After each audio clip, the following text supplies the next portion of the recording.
Since the terrorist attack, well, not terrorist attack, the shooting at the Florida airport yesterday with this Esteban guy, we have learned more about his past, as is the case every single time we have one of these incidents. And, usually it's one or two things that kind of stuck out and you go, hmm.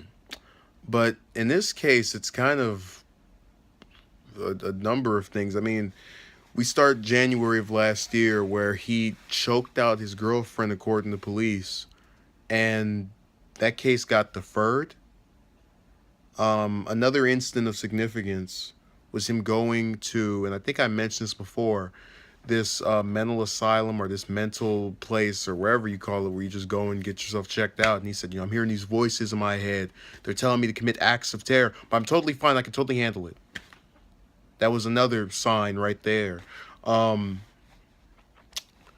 you know, it the military background thing, this really does, and I'm not trying to make excuses for this guy, but if this doesn't convince people that are in positions of power, whether it be politicians or um,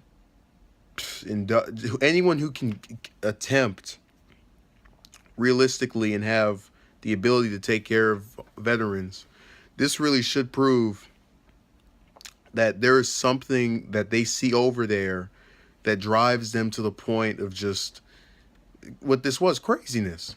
And I know not every veteran turns out that way, but we have seen with the guy in Dallas, this one right here, that this is entirely possible even for people that served.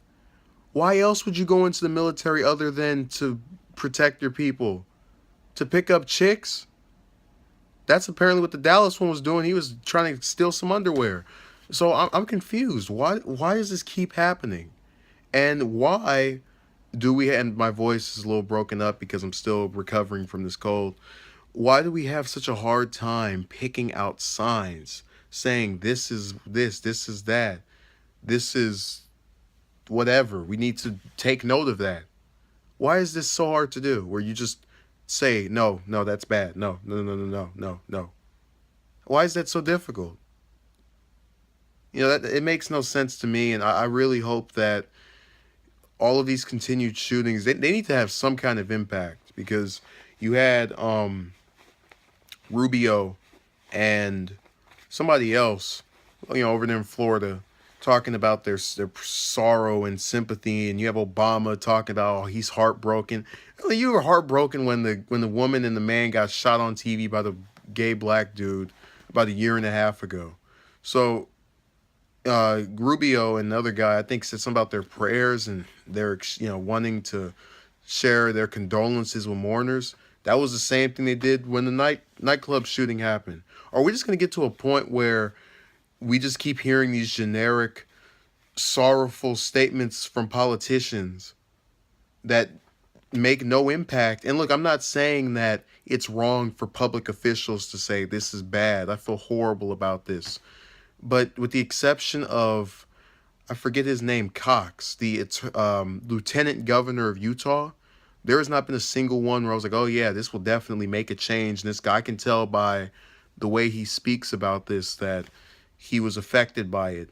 And also, at what point does it impact our laws? I'm not talking about gun laws. I'm talking about holding accountable, someone going up to a politician during their press conference and saying, what are you going to do in response to this event? Is your dealing of the Florida airport shooting any different from how you dealt with the Florida nightclub shooting almost 7 months ago?